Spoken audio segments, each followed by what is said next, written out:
datang menyembahmu di sini. Ku percaya Kau ada bagiku, Bapa. Ku datang menyembahmu di sini. Ku percaya Kau ada bagiku. Tak usah ku takut, sebab Kau sertaku.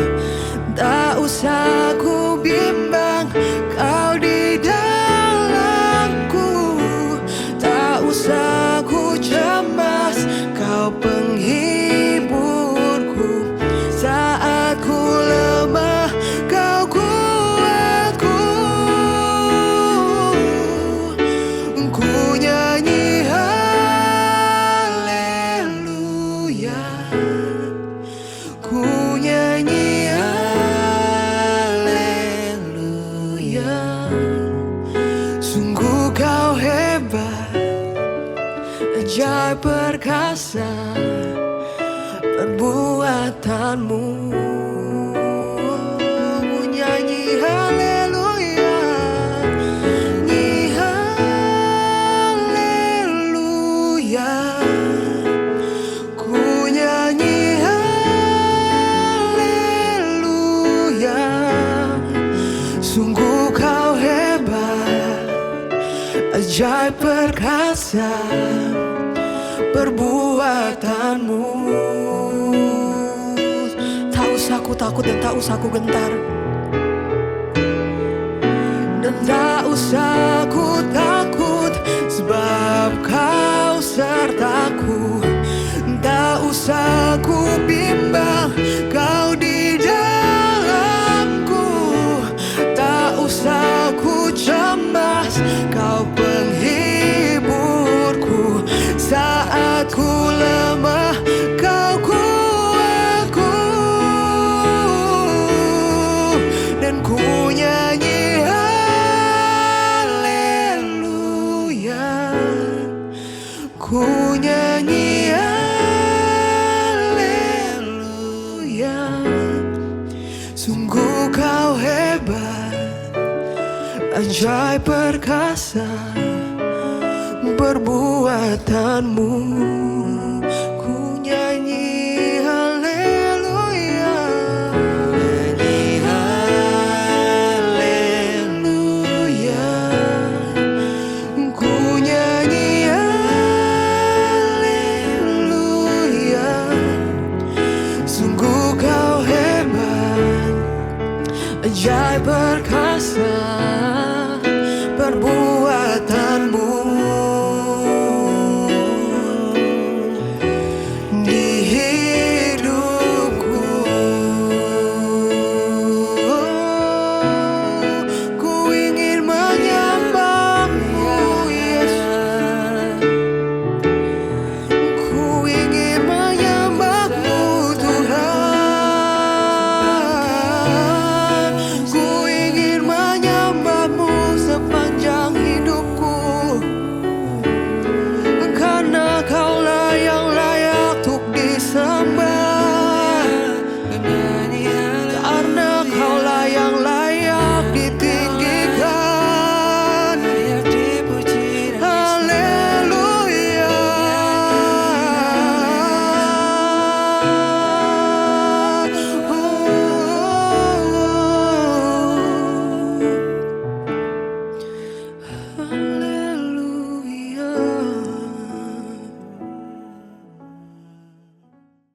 Hari ini kita akan sama-sama membaca dan juga memperhatikan 3 ayat dari 41 ayat dari Kisah Para Rasul ke-15. Ayat 1, 2, dan 6. Dikatakan beberapa orang datang dari Yudea ke Antioquia dan mengajarkan kepada saudara-saudara di situ. Jikalau kamu tidak disunat menurut adat istiadat yang diwariskan oleh Musa, kamu tidak dapat diselamatkan. Tetapi Paulus dan Barnabas dengan keras melawan dan membantah pendapat mereka itu. Akhirnya ditetapkan supaya Paulus dan Barnabas serta beberapa orang lain dari jemaat itu pergi kepada rasul-rasul dan penatua-penatua di Yerusalem untuk membicarakan soal itu. Maka bersidanglah rasul-rasul dan penatua-penatua untuk membicarakan itu. Kita sudah membaca 3 ayat tersebut. Kejadian ini sebenarnya terjadi di kisaran 49 tahun Masehi. Jadi beberapa tahun setelah kematian, kebangkitan, bahkan kenaikan Tuhan Yesus Kristus.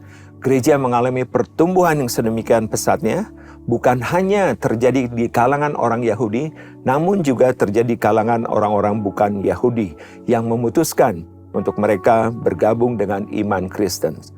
Dalam pertumbuhan gereja bisa terjadi ada perbedaan pendapat, seperti hal yang terjadi di Kisah Para Rasul 15 ini. Dan sampai saat ini pun, apa yang terjadi lebih dari 2000 tahun lalu masih dialami gereja dengan dinamika perbedaan pandangan, pendapat, dan penafsiran ataupun ulasan yang ada. Orang Yahudi memiliki satu tradisi dan hukum khusus, termasuk diantaranya sunat dan juga perihal makanan tertentu. Apakah orang-orang non-Yahudi seperti halnya kita ini, yang ingin menjadi Kristen harus mengikuti tradisi Yahudi atau tidak? Di pasal 15 paragraf ditulis sidang Yerusalem, yaitu adanya pertemuan penting yang di dalam sejarah gereja mula-mula perihal pembahasan tentang pendapat yang timbul, yang sebagian berpendapat bahwa orang non-Yahudi harus disunat dulu untuk menjadi Kristen, untuk menjadi selamat. Sementara sebagian lagi berpendapat bahwa orang Yahudi tidak perlu disunat untuk selamat atau menjadi Kristen. Paulus, Barnabas, dan Petrus bersaksi bagaimana mereka berkeliling memberitakan Injil ke berbagai bangsa yang tidak mengenal Allah, bangsa yang bukan bangsa Yahudi. Dan Roh Kudus melawat mereka dan tanda-tanda heran dan mujizat terjadi melalui mereka atas bangsa-bangsa ini. Allah ternyata tidak membeda-bedakan baik orang Yahudi maupun orang non-Yahudi. Sidang Yerusalem telah memutuskan bahwa orang non-Yahudi tidak perlu disunat untuk menjadi Kristen. Dan keselamatan semata-mata adalah karena anugerah melalui iman ke dalam Yesus Kristus dan bukan karena harus memenuhi hukum-hukum Yahudi yang berlaku. Hal ini bersama-sama, hari ini kita belajar bersama-sama bahwa iman kita ternyata terus akan bertumbuh di dalam yang bersamaan dengan perbedaan pandangan pendapat yang baru yang mungkin bermunculan. Janganlah kita diombang-ambingkan, dan kita membaca pada hari ini juga bahwa sekalipun terjadi perbedaan pendapat, bawalah perbedaan pendapat itu dalam satu diskusi, dalam suatu pertemuan, dan perhatikan apa yang firman Tuhan tunjukkan. Dan ambillah keputusan sesuai dengan kebenaran firman-Nya. Dan tetap dalam mengambil keputusan, dalam berdiskusi, tetap selalu menjaga kesatuan tubuh Kristus. Tetap percaya bahwa keselamatan itu adalah anugerah Tuhan saja dan bukan karena usaha ataupun peran serta manusia atau prestasi kita manusia. Tidak ada perbedaan antara orang Yahudi maupun juga non-Yahudi. Karena Allah yang Esa adalah Tuhan dari semua orang. Barang siapa berseru kepada nama Tuhan akan diselamatkan. Mari kita berdoa. Bapa di surga, kami bersyukur bahwa iman di dalam Yesus Kristus terus bertumbuh, bukan hanya di kalangan orang Yahudi, tapi juga kalangan non-Yahudi. Kami bersyukur pertumbuhan gereja demi gereja bertumbuh secara pesat dengan luar biasa di antara banyak bangsa, baik yang sudah maupun yang belum mengenal akan Allah. Sehingga benar dikatakan bahwa semua bangsa akan bertelut lutut dan bertekuk lutut di dalam namanya. Kami bersyukur Tuhan, biar hari ini kami melihat kembali bagaimana pekerjaan dan tanda-tanda mujizat menyertai kami dalam perjalanan kehidupan kami dan gereja Tuhan. Terima kasih Tuhan untuk berbagai hal yang Tuhan sudah lakukan, sedang Tuhan lakukan, dan Tuhan akan lakukan di dalam kehidupan pertumbuhan gereja demi gereja. Hanya di dalam nama Tuhan Yesus Kristus kami berdoa dan bersyukur. Amin. Tuhan Yesus memberkati. Kisah Para Rasul 15. Sidang di Yerusalem. Beberapa orang datang dari Yudea ke Antioquia dan mengajarkan kepada saudara-saudara di situ, jikalau kamu tidak disunat menurut adat istiadat yang diwariskan oleh Musa, kamu tidak dapat diselamatkan. Tetapi Paulus dan Barnabas dengan keras melawan dan membantah pendapat mereka itu. Akhirnya ditetapkan, supaya Paulus dan Barnabas serta beberapa orang lain dari jemaat itu pergi kepada rasul-rasul dan penatua-penatua di Yerusalem untuk membicarakan soal itu. Mereka diantarkan oleh jemaat sampai keluar kota, lalu mereka berjalan melalui Fenisia dan Samaria, dan di tempat-tempat itu mereka menceritakan tentang pertobatan orang-orang yang tidak mengenal Allah. Hal itu sangat menggembirakan hati saudara-saudara di situ. Setibanya di Yerusalem mereka disambut oleh jemaat dan oleh rasul-rasul dan penatua-penatua, lalu mereka menceritakan segala sesuatu yang Allah lakukan dengan perantaraan mereka. Tetapi beberapa orang dari golongan Farisi, yang telah menjadi percaya, datang dan berkata, orang-orang bukan Yahudi harus disunat dan diwajibkan untuk menuruti hukum Musa. Maka bersidanglah rasul-rasul dan penatua-penatua untuk membicarakan soal itu. Sesudah beberapa waktu lamanya berlangsung pertukaran pikiran mengenai soal itu, berdirilah Petrus dan berkata kepada mereka, "Hai saudara-saudara, kamu tahu bahwa telah sejak semula Allah memilih aku dari antara kamu, supaya dengan perantaraan mulutku bangsa-bangsa lain mendengar berita Injil dan menjadi percaya. Dan Allah, yang mengenal hati manusia, telah menyatakan kehendaknya untuk menerima mereka, sebab Ia mengaruniakan Roh Kudus juga kepada mereka sama seperti kepada kita, dan Ia sama sekali tidak mengadakan perbedaan antara kita dengan mereka, sesudah Ia menyucikan hati mereka oleh iman. Kalau demikian, mengapa kamu mau mencobai Allah dengan meletakkan pada tengkuk murid-murid itu suatu kuk, yang tidak dapat dipikul, baik oleh nenek moyang kita maupun oleh kita sendiri? Sebaliknya, kita percaya, bahwa oleh kasih karunia Tuhan Yesus Kristus kita akan beroleh keselamatan sama seperti mereka juga." Maka diamlah seluruh umat itu, lalu mereka mendengarkan Paulus dan Barnabas menceritakan segala tanda dan mujizat yang dilakukan Allah dengan perantaraan mereka di tengah-tengah bangsa-bangsa lain. Setelah Paulus dan Barnabas selesai berbicara, berkatalah Yakobus, "Hai saudara-saudara, dengarkanlah aku, Simon telah menceritakan, bahwa sejak semula Allah menunjukkan rahmat-Nya kepada bangsa-bangsa lain, yaitu dengan memilih suatu umat dari antara mereka bagi namanya. Hal itu sesuai dengan ucapan-ucapan para nabi seperti yang tertulis. Kemudian aku akan kembali dan membangunkan kembali pondok Daud yang telah roboh, dan reruntuhannya akan kubangun kembali dan akan kuteguhkan, supaya semua orang lain mencari Tuhan dan segala bangsa yang tidak mengenal Allah, yang kusebut milikku, demikianlah firman Tuhan yang melakukan semuanya ini, yang telah diketahui dari sejak semula. Sebab itu aku berpendapat, bahwa kita tidak boleh menimbulkan kesulitan bagi mereka dari bangsa-bangsa lain yang berbalik kepada Allah, tetapi kita harus menulis surat kepada mereka, supaya mereka menjauhkan diri dari makanan yang telah dicemarkan berhala-berhala, dari percabulan, dari daging binatang yang mati dicekik dan dari darah. Sebab sejak zaman dahulu hukum Musa diberitakan di tiap-tiap kota, dan sampai sekarang hukum itu dibacakan tiap-tiap hari Sabat di rumah-rumah ibadat." Jawab kepada Antiokhia. Maka rasul-rasul dan penatua-penatua beserta seluruh jemaat itu mengambil keputusan untuk memilih dari antara mereka beberapa orang yang akan diutus ke Antiokhia bersama-sama dengan Paulus dan Barnabas, yaitu Yudas yang disebut Barsabas dan Silas. Keduanya adalah orang terpandang di antara saudara-saudara itu. Kepada mereka diserahkan surat yang bunyinya, "Salam dari rasul-rasul dan penatua-penatua, dari saudara-saudaramu kepada saudara-saudara di Antiokhia, Syria dan Kilikia yang berasal dari bangsa-bangsa lain.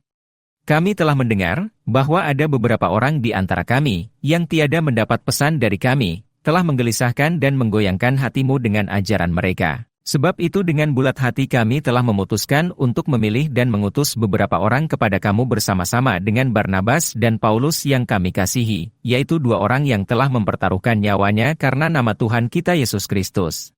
Maka kami telah mengutus Yudas dan Silas, yang dengan lisan akan menyampaikan pesan yang tertulis ini juga kepada kamu.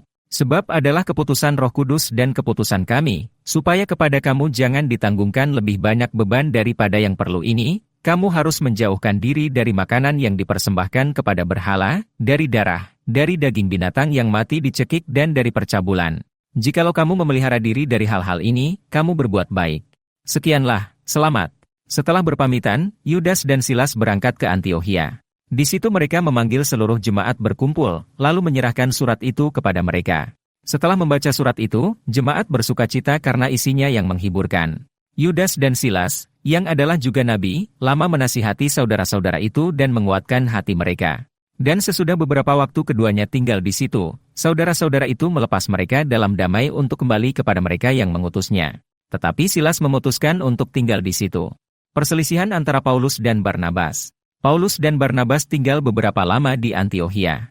Mereka bersama-sama dengan banyak orang lain mengajar dan memberitakan firman Tuhan. Tetapi beberapa waktu kemudian berkatalah Paulus kepada Barnabas, "Baiklah kita kembali kepada saudara-saudara kita di setiap kota, di mana kita telah memberitakan firman Tuhan, untuk melihat bagaimana keadaan mereka." Barnabas ingin membawa juga Yohanes yang disebut Markus, tetapi Paulus dengan tegas berkata, bahwa tidak baik membawa serta orang yang telah meninggalkan mereka di Pamfilia dan tidak mau turut bekerja bersama-sama dengan mereka. Hal itu menimbulkan perselisihan yang tajam, sehingga mereka berpisah dan Barnabas membawa Markus juga sertanya berlayar ke Siprus. Tetapi Paulus memilih Silas, dan sesudah diserahkan oleh saudara-saudara itu kepada kasih karunia Tuhan berangkatlah ia mengelilingi Syria dan Kilikia sambil meneguhkan jemaat-jemaat di situ.